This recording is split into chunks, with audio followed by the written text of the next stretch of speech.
How do you deal with trauma? Men are supposed to be strong. So what does this mean for the processing of tragedy in our lives? What does this mean for strength and weakness in the face of truly terrible things? Welcome to Masculiterature. This is a series that examines and expands our definition of masculinity. We do so by reading works of literature. This is episode 2 of the series. It's focusing on Ernest Hemingway's short story, In Another Country. This entire season, call it that, of episodes will focus on Hemingway's works. He is an author whose name has really become synonymous with how we think of masculinity today. So if you like what you hear in this episode, if you want to hear more about Hemingway or about the future seasons that this series will bring, please subscribe and like this video. In Another Country is a story that, like Indian Camp, focuses on the character Nick Adams. Now there's a big difference, which is that in this story he's never explicitly revealed to be Nick, like he is in Indian Camp.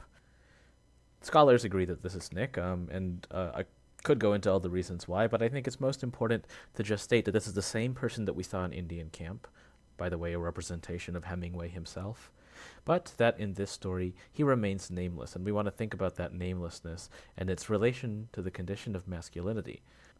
In fact, why don't we start there? What does it mean to be nameless? In a literary work, namelessness might be, first and foremost kind of frustrating. If you're nameless, then it's difficult to talk about you in, for instance, a class or a series online on YouTube like this. But of course, that condition of namelessness has a deeper meaning as well. To be nameless is to not have an identity, to feel dispossessed, to feel like nobody can see you, to feel like nobody recognizes you. And this is a condition that I think lots of people feel, many of us feel. For a man in particular, when does namelessness occur?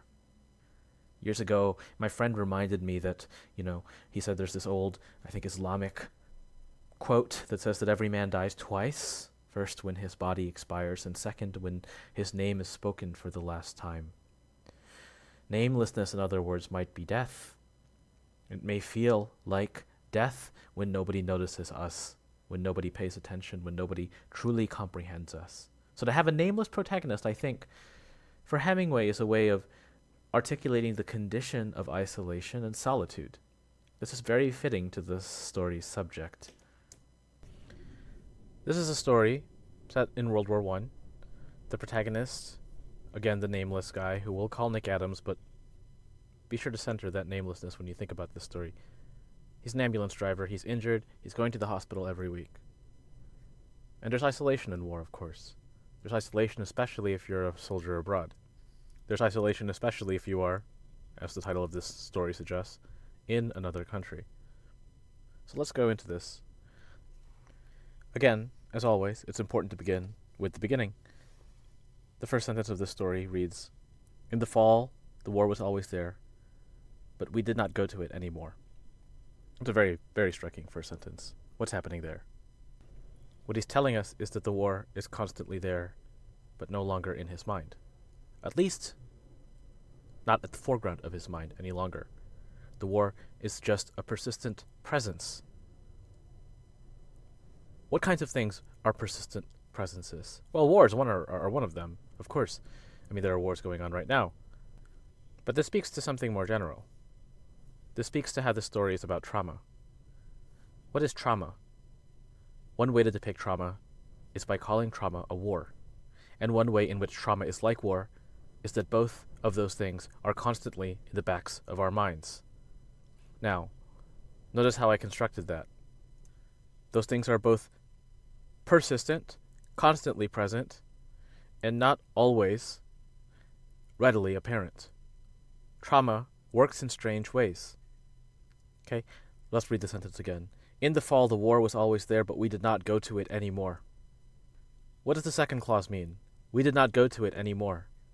This is a patent refusal to actively engage with our trauma. I think this is probably the most common response to trauma. You don't look into it. Okay. I think my wager is that the insistence to not look into our trauma is a particular feature of masculinity. you can deal with this kind of humorously, right? When there's a couple, a man and a woman, it's always the woman who wants to talk about the problems, right? It's always the man who wants to avoid the problems. And although that model is operating in a couple, I think it also operates when men deal with themselves, deal with their own problems. You have had shit happen in your life, and you do not want to look at it. You leave it in the back of your mind. It is like a war that you refuse to acknowledge. Now, you may tell from my tone of voice, I find this to be a negligence, unbefitting of masculinity. I think true masculinity, true strength, comes from being able to meet these things. I mentioned relationships, and I think that's actually a good way to understand it. Relationships falter if their problems are not acknowledged, faced, and discussed. What happens? The problems simmer. They turn into resentment, which is calcified, which is difficult to take off like plaque on a tooth. In a similar fashion, resentment can build between us and ourselves when we refuse to acknowledge our problems, our trauma. The trauma might be anything. Perhaps there's some problem with your parents. Maybe there was something at school when you were young. Maybe you were bullied.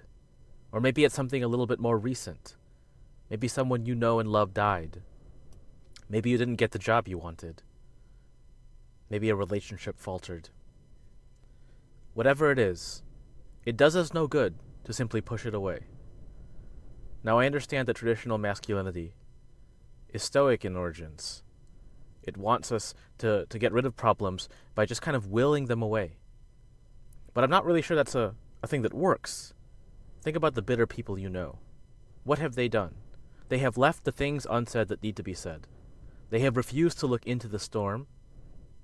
They are plugging their ears, hoping that it goes away, without any sort of processing.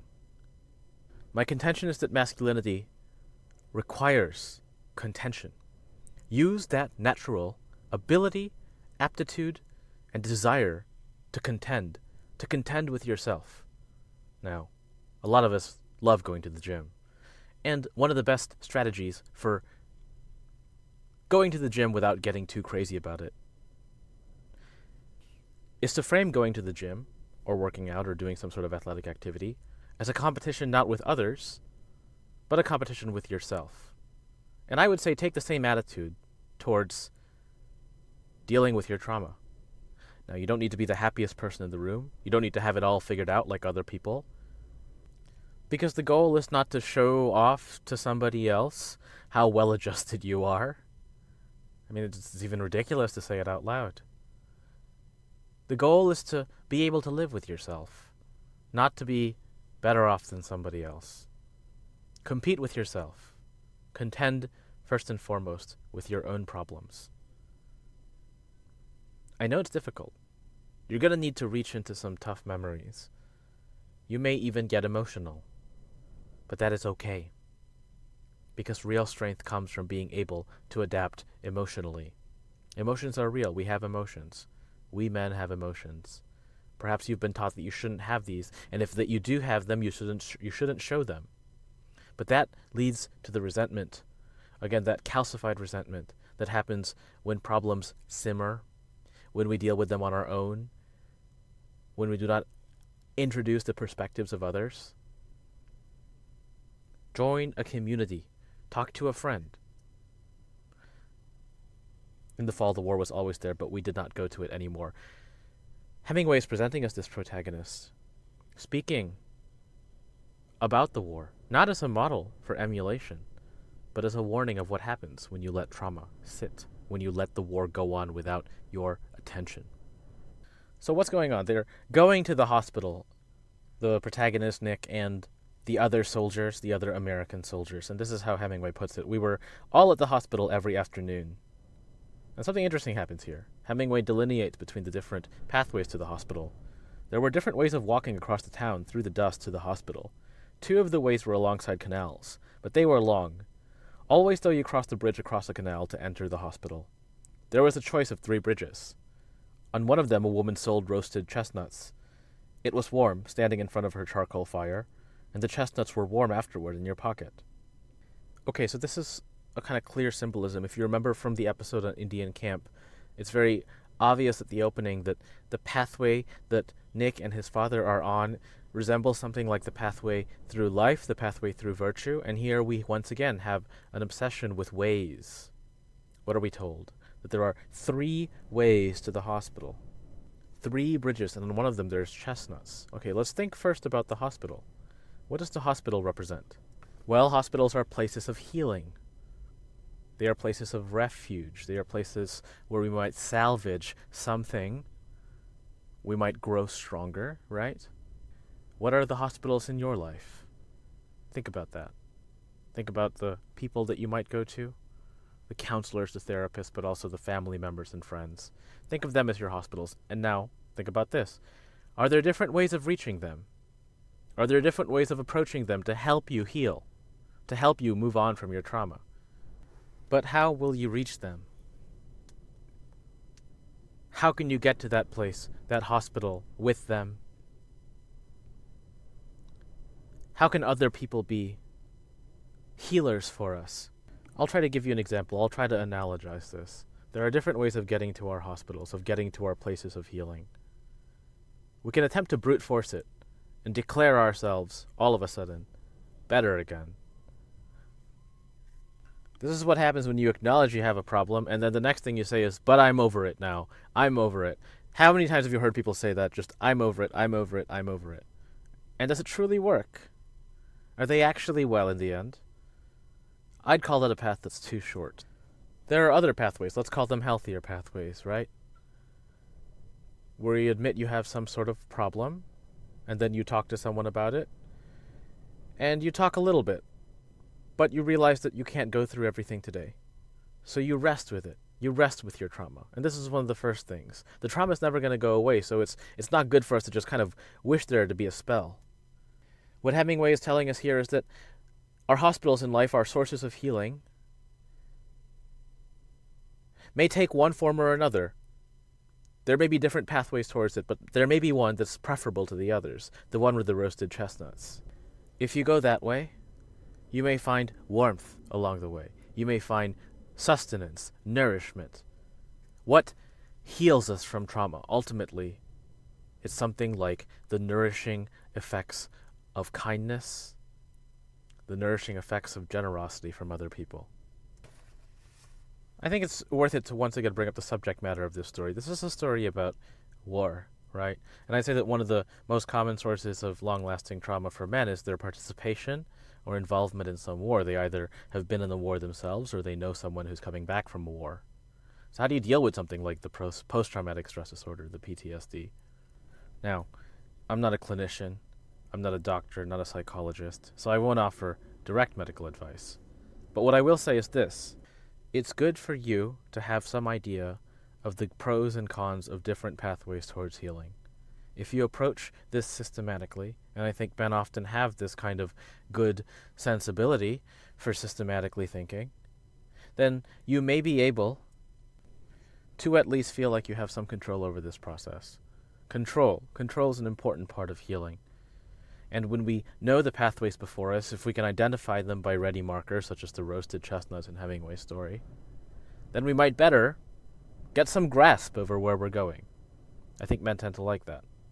When they get to the hospital, there's an interesting conversation that goes on. The doctor comes up to Nick and says to him, "What did you like to do before the war? Did you play any sports? Did you practice a sport?" And Nick says, "Yes, I played football." And the doctor says, "Good. You will be able to play football again better than ever." What's being shown here? Why does Hemingway choose to have a conversation about sports in the midst of all of this? Now, of course, sports are important to masculinity. It's how we prove ourselves. It's how we kind of let our competitive urges come out in a productive and healthy way. In some sense, when you are traumatized, the thing that you're being deprived from is your leisure, is your enjoyment. You know, people who are depressed always say that the thing that's terrible is that they no longer enjoy the things they used to, and I think trauma works in a very similar way. The goal is always to be able to get back to your leisure. Now, that might sound silly, right? I'm doing all this fighting, I'm doing all this trauma processing just to get back to leisure. Well, leisure has a bad connotation, an unfortunate connotation, because in truth, leisure is what really makes life worth living. Now, you know that football can very much be the reason why you want to exist. Maybe it's something else like fishing. Maybe it's something like playing Scrabble. Maybe it's just spending time with your family. Regardless, trauma blocks us from those things. Trauma blocks us from those things because if we have trauma built up, we can't have our mind totally fixated on the activity that we're enjoying. And it's not just the activity itself that gives us pleasure. It's the attention we can bring to the activity. I mean, you all know how useless it is, how unenjoyable it is to have a sports game on in the background. How much more fun it is when you're looking straight at the screen, when you're paying attention to every single detail. And again, this kind of speaks to the horror of war. I mean, war is horrible for so many reasons. It kills people, it breaks up families, destroys property, destroys national pride, national character. But among other things, it truly takes us away from those moments of unadulterated bliss. If there's a war somewhere in your mind, you can never give yourself fully to the mere enjoyment of life. That's what we're striving towards, by the way. Life unadulterated by concerns like trauma, by terrible things that have happened to us. We do not want to be bound, beholden, held hostage by memory. Okay, I'm going to jump ahead a little bit in this story. Now, the protagonist, Nick, he's an American, yeah? Now, as an American, he holds an enviable position. If you think about America's great position in the world, it really comes down to one thing. Geographic isolation means that we never have to fight a war on our own soil. The last war fought on American soil, within the contiguous United States, was the Civil War, right? This is what was so shocking about Pearl Harbor. And so the European soldiers are kind of laughing at him. Not laughing at him, but treating him minimally, as though they know that he has it better than they do. That he can go back to a country that hasn't been war-torn. World War I, certainly. We didn't fight any World War I on American shores. So he recounts the moment when the other soldiers, the Italian soldiers, found out that he was an American. What he says, "Their manner changed a little toward me, although I was their friend against outsiders, against the Germans. I was a friend, but I was never really one of them, after they had read the citations, because it had been different with them, and they had done very different things to get their medals. I had been wounded, it was true, but we all knew that being wounded after all was really an accident." So, on the surface, what this looks like is that the Italians are making fun of Nick Adams, or at least diminishing his medals because they actually had to do something, fight for them, whereas Nick got his medals simply through being wounded. I've been using the word trauma a lot, but another word that we could have used in place of trauma, if you don't like the way that sounds, is the word wounding. So if everything I've been talking about produces some sort of theory of personal trauma, we might also call it a theory of personal wounding. And I say this all to say, what is Hemingway asking us? He's asking us if all wounds are truly accidental. Imagine a world where that's true. Imagine a world where you are never really at fault for the wounds you have. It's a good operative principle, and I think we should read this on the surface. That is, take it at face value. All wounds really are accidents. The trauma you hold, you didn't deserve that. The fact that you're going to the hospital, that you need healing, it has nothing to do with you. Particularly when you're a child, you're so vulnerable. So many awful things happen to us when we're young, and because we're young, we blow them all out of proportion. We take them to be 2x, 3 times as much as they actually appear to be on the surface. Because we're sensitive, we're vulnerable. It's not your fault. It really isn't. All wounds are accidental. All trauma is accidental. You did not deserve it. Later, Nick is talking to a major, and the major is this Italian guy, says that Nick speaks Italian very well. And Nick responds that Italian seemed such an easy language to him that he could not take a great interest in it, for everything was easy to say. "Ah, yes," the major said. "Why then do you not take up the use of grammar?" So we took up the use of grammar, and soon Italian was such a difficult language that I was afraid to talk to him until I had the grammar straight in my mind.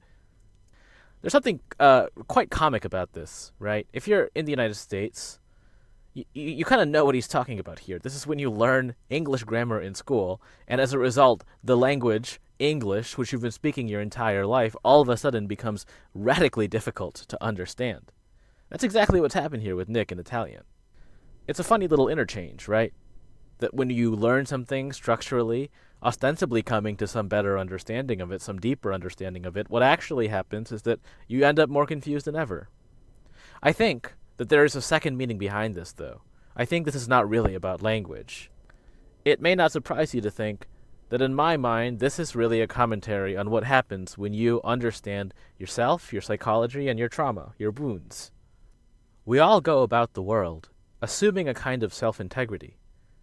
We all assume that the person I was yesterday is the person that I am today. Now, ideally, we are all quite like that. We hold that integrity, that wholeness. But trauma is one of those things that totally breaks us apart. And when it does, what do? We have to reconstruct from the fragments. We have to reconstruct from the pieces that have fallen apart. We have to, in other words, break the integrity of our self-conception, much as when learning English grammar for the first time, you break the integrity, the kind of easy fluidity of speaking English. So that when Nick comes to learn Italian grammar, Italian makes less sense. In the same fashion, when we start to learn about ourselves and really delve into that mental trauma, that mental blockage, we might enter some sort of split state where we're not really sure who we are. We might start to doubt things like our memories. We might start to doubt things like our character. Am I really a good person? Am I really a brave person? The grammar of the self breaks down. The grammar of the self breaks down once we try to systematize ourselves. But it's absolutely necessary in order to deal with our wounds, the memories of the past. All right, I want to look at just one last exchange. This is, again, between Nick and the Major. It concerns Nick's plans after the war. The Major's at the hospital with him, and he asks, "What will you do when you go back to the States?" And Nick essentially responds, "I want to get back and marry." And the Major stunningly says, "The more of a fool you are." And Hemingway notes, he seemed very angry. "A man must not marry." "Why, Signor Maggiore?" says Nick. "Don't call me Signor Maggiore. Why must not a man marry?" And the Major says, He cannot marry. He cannot marry. If he is to lose everything, he should not place himself in a position to lose that. He should not place himself in a position to lose. He should find things he cannot lose." Okay, I'm not sure if you caught all that. All right. But basically, Nick says, "I want to go back and get married," and the Major says, "Hell no." And it's not some sort of misogyny. It's quite the opposite. It's fear. It's fear of having something, of loving something, and then potentially losing that. The Major says, "Do not get married." And his defense is basically, for if you get married, there will be something that you can lose. I think this is one of the most common kinds of fear. The fear of commitment to something. Because when we commit to something, two things happen. Two things are created. The capacity for we ourselves to get hurt, and the capacity for ourselves to hurt somebody else. Thus, we look for things that we cannot lose. We attach to things that we cannot lose. We try not to attach to other people because we might lose other people. They may die or they may choose to go away. So instead we attach to things that are lesser than other people. Things like books, things like movies, things like TV series, things like sports. Those are wonderful things, beautiful things, things that I have suggested earlier in this episode are the very stuff of life, the very thing that makes life worth living, the leisure.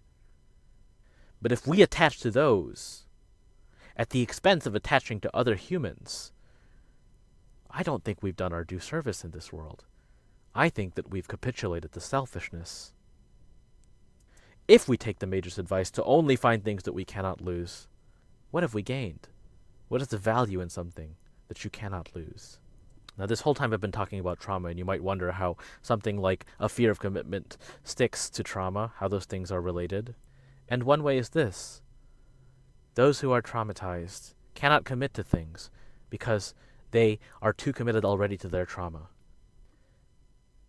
What we see here is a picture not of a man who has figured things out, the man who gives this kind of advice, who impels you to attach to things that you cannot lose, to live life essentially free of vulnerability, free of the possibility of loss. This is not a whole man, and Hemingway makes this quite explicit. He says that in saying this, the Major spoke, quote-unquote, very angrily and bitterly. This is a picture of an angry man, a bitter man, a man who has not achieved full manhood. Or better put, to be kinder to the Major, a man who has been traumatized. All the men at this hospital have wounds, and his wound is clearly a fear of commitment. You need to get over that fear of commitment. Only in committing things can you truly be selfless, and only in selflessness can you be truly masculine. Selfishness is pariah to humanity. Humanity sits in serving and loving one another. We're told why the Major feels this way, by the way. He explains in just a second, "My wife has just died. You must forgive me. Otherwise I would not be rude." And then Hemingway says he stood there biting his lower lip. "It is very difficult," he said. "I cannot resign myself." What a wonderful way to put it. I cannot resign myself. This is what it looks like to be traumatized, an inability to resign oneself, to give oneself up completely to others, to something meaningful, to life. The Major, we must sympathize with the Major because he has lost that most human ability of all, the ability to resign yourself, to give up ourselves for somebody else. Having done that already, having loved too much, he lost. And in the aftermath of that loss, exists in a state of trauma, a state in which one cannot resign oneself. Later we are told by the doctor, or the doctor tells Nick, that the Major's wife was very young, and that he had not married her until he had been definitely invalided out of the war. That she had died, in fact, of pneumonia, that she had been sick only for a few days, and that no one had expected her to die. What kind of grief the Major must feel. It leaves him, as he says once more before the story ends, utterly unable to resign himself. Now, resigning has another meaning, of course. It means to quit from your job. It means to resign your position from something like the army. But I think Hemingway's absolutely rejecting that signification here. What we get instead is a picture of a man who can no longer give himself up. And a man who cannot give himself up, who cannot with his entire being give up himself to others, this is a man who cannot do anything. He can only, and this is the image that Hemingway leaves us with at the end of this story, he can only look out the window. It is such a striking image. The Major can only look out the window. On the one hand, it's an image of uselessness, but it's also the absolute pinnacle image of externalization. What this Major is doing by looking out the window is defiantly and definitively not looking within himself. That's the first step of getting over trauma. The very first step of moving on from the grief that we're all holding on to, that each and every single one of us has, in the backs of our minds, in the pits of our hearts. Self-examine. And that might be taking 10 minutes a day and thinking about yourself and your life. It might be writing something down. It might be talking with a friend. It might be reading thoughtfully. Whatever it is, take your steps. Ask for help. Be brave enough to confront the trauma within. If you liked what you heard on today's episode, please subscribe, please like. I plan to release many episodes, including ones on Hemingway, in the very near future. I have several more planned out. Leave your comments below if you have any suggestions, if you have any thoughts. I'd love to respond to them. I'd love to open up a discourse. So thank you very much for listening. And until next time, this is Masculiterature, the series about expanding and explaining masculinity.